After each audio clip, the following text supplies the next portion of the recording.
وہ ابو داؤد میں ایک حدیث موجود ہے، مسند احمد کے اندر بھی حدیث موجود ہے، اور اب اس میں کیا کچھ ہم بیان کریں، دردناک چیزیں ہیں.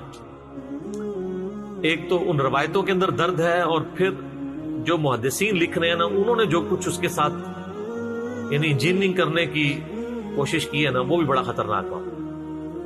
مثلا ابو داؤد حدیث لے کے آتے ہیں، میں نے اس کربلا والے ریسرچ پیپر میں بھی ڈالی ہوئی ہے، یہ اشرہ مبشرہ والی، اور اس میں وہ کیا کرتے ہیں، وہ آپ میرا ایک کلپ بھی ویسے چڑھا ہوا ہے یوٹیوب کے اوپر، سنی اور شیعہ کتب میں حق چھپانے کی 2 مثالیں. لاکھوں لوگوں نے وہ کلپ دیکھا ہے. یہ سنن ابی داؤد میں ایک حدیث ہے جی، انٹرنیشنل نمبر کے مطابق 4650، اور یہ حدیث مسند احمد میں بھی موجود ہے. شیخ البانی، شیخ زبیر لیزئی، شیخ شعیب آرنوت، تمام محدثین نے اس کی صحت کے اوپر حکم لگایا کہ یہ صحیح حدیث ہے. مسند احمد میں 1629 ہے، جلد 1 صفحہ 187 مکتبۃ الشاملہ کے مطابق. ابو داؤد میں 4650، یہ آن ورڈ 4-5 روایتیں. اب یہ الفاظ آپ دیکھیں نا،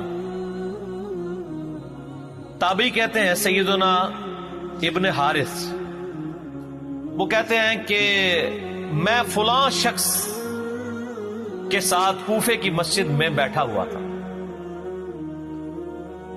اب یہ فلاں کا یہ نہ سمجھیے گا ان کو بندے کا نام نہیں پتا تھا کہ وہ مسجد کے امام یا خطیب کون ہے. بیسیکلی یہ فلاں کا لفظ امام ابو داؤد نے لکھا، وہ بیسیکلی چھپانا چاہتے تھے کہ یہ اس ایشو میں کلپرٹ کون ہے، تو انہوں نے کہا کہ وہ ہم اس کا نام ہی فلاں کر دو، جس طرح وہ انگلش میں کہتے ہیں نا XYZ. لیکن یہی حدیث جب مسند احمد میں آتی ہے نا، تو اس میں فلاں کا نام بھی ہے کہ وہ کون ہے. تو ابھی آپ یہی مزہ لیں کہ فلاں شخص کوفے کی بڑی جامع مسجد میں پلنگ پہ بیٹھا ہوا تھا. اس وقت ظاہر ہے مسجد ہی ہیڈ آفس ہوتی تھی نا، اور وہ گورنر کوفہ بھی تھا، اور دور ہے حضرت معاویہ رضی اللہ تعالیٰ عنہ کا. تو سعید ابن زید یعنی حضرت عمر کے جو بہنوئی ہیں، اولو العزم صحابہ میں سے، وہاں تشریف لائے تو اس فلاں شخص نے انہیں خوش آمدید کہا اور تخت پر اپنے پاؤں والی طرف ساتھ بٹھا لیا. باقی لوگ زمین پہ بیٹھے تھے، انہوں نے تخت مسجد میں بٹھایا ہوا تھا، کوفے کی بڑی جامع مسجد میں. تو وہ ہیڈ آفس بھی تھا اور مسجد بھی تھی. یعنی یہ آج جو مفتیوں کا آپ کو روب نظر آتا ہے نا کہ وہ 7 بندے ہوتے ہیں، یہ شروع سے ہی چل رہا ہے اس طرح. مسجد میں انہوں نے تخت سجایا ہوا ہے اور بیٹھے ہوئے ہیں، باقی سب نیچے بیٹھے ہوئے ہیں. یہ ہم ہی حوصلہ کریں کہ آپ کو بھی کرسیوں پہ بٹھایا ہوا ہے، جو نیچے بیٹھے مجبوراً بیٹھے ہیں. اگر کرسیاں تو باقی بھی بیٹھ جاؤ. آپ بنو امیہ سے نہیں ہے نا. اچھا تو وہ کہتے ہیں کہ اتنے میں کوفی شخص آیا جس کا نام قیس بن علقمہ تھا. تو اس فلاں شخص نے بھی اس کا بڑا استقبال کیا، اور اس کے بعد اس قیس بن علقمہ نے مسلسل گالی گلوچ شروع کر دی. اس پر سعید ابن زید نے اس فلاں شخص سے پوچھا، یعنی وہ کوفے کا جو متولی تھا گورنر، اس سے پوچھا کہ یار یہ کس کو گالیاں نکال رہا ہے، نعوذ باللہ، مسجد میں ہو. تو اس فلاں شخص نے کہا کہ یہ سیدنا علی ابن ابی طالب کو گالیاں دے رہا ہے. یہ سیدنا تو میں نے کہا، اس نے کہا یہ ابن ابی طالب کو گالیاں دے رہا ہے، نعوذ باللہ، مسجد میں.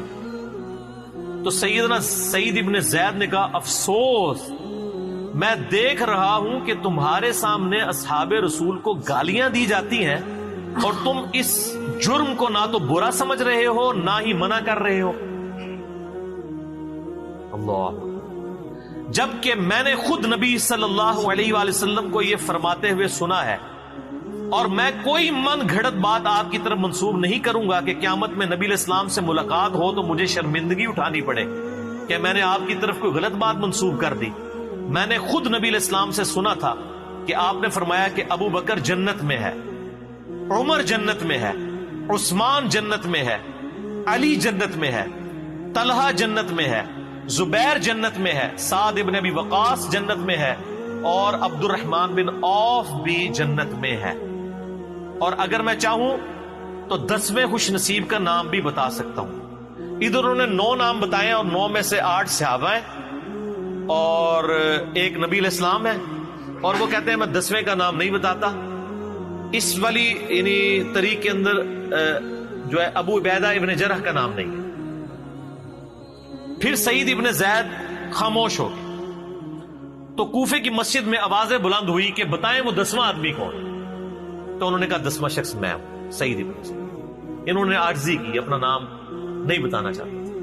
اور اس میں مسند احمد میں الفاظ ہیں، جب لوگوں نے کہا تمہیں اللہ کی قسم دیتے ہیں تو انہوں نے کہا اللہ کا نام بہت بڑا ہے. تو سنو وہ 10واں شخص میں ہوں جس کو نبی علیہ السلام نے جنت کی بشارت دی تھی. پھر فرمایا تم سب سن لو، جس شخص نے نبی علیہ السلام کے ساتھ جہاد کیا اور اس کا چہرہ غبار آلود ہوا، تم میں سے کسی کے ساری عمر کے نیک اعمال اس سے بہتر نہیں ہو سکتے، خواہ تمہیں حضرت نوح علیہ السلام جتنی عمر ہی کیوں نہ دے دی جائے.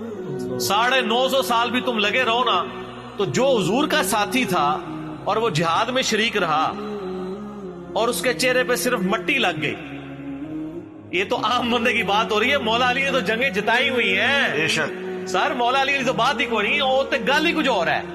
وہ کہہ رہے عام بندے کی گل کر رہے ہیں تو چہرے کہ تسی مولا علی اتنے پونک رہے ہو. اچھا اب امام ابو داؤد نے یہاں فلاں لکھا لیکن انہوں نے نام نہیں بتایا.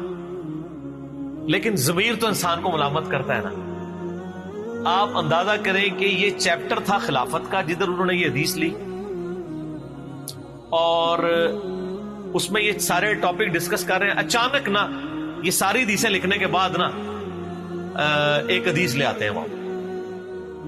پہلے حدیث لے کے آتے ہیں امام ابو داؤد کہ نبی علیہ السلام نے فرمایا کہ جن لوگوں نے صلح حدیبیہ کے موقع پر اس درخت کے نیچے میری بیعت کی تھی ان کو آگ نہیں چھوئے گی، اصحاب شجرہ. پھر اس کے بعد اچانک ایک حدیث لے کے آتے ہیں کہ صلح حدیبیہ کے موقع پر جب سہیل ابن عمرو نبی علیہ السلام کے ساتھ معاہدے کے لیے آیا تو بار بار آپ کی داڑھی کی طرف ہاتھ بڑھاتا تھا. ان لوگوں کو عادت ہوتی ہے نا داڑھی پہ ہاتھ رکھ کے بات کرنا ہے تھوڑی پہ. وہ کافروں کی طرف سے آیا ہوا تھا. تو وہاں ایک شخص کھڑا تھا جو اپنے تلوار کی جو وہ بیک سائڈ ہے نا، جو مٹھی والی سائڈ ہے، تو وہ اس کے ہاتھوں پہ مارتا تھا کہ اپنے ناپاک ہاتھوں کو نبی علیہ السلام کی مبارک داڑھی سے دور رکھو. تو اس شخص نے پھر پوچھا یہ کون ہے؟ تو بتایا گیا یہ مغیرہ ابن شعبہ ہے رضی اللہ تعالی. اب اس حدیث کا کوئی ادھر توقی نہیں بنتا تھا. اصل میں امام ابو داؤد یہ بتانا چاہ رہے تھے کہ وہ فلاں شخص مغیرہ ابن شعبہ تھا جو اصحاب شجرہ میں سے حضرت معاویہ کے دستے راز تھے اور گورنر کوفہ تھے.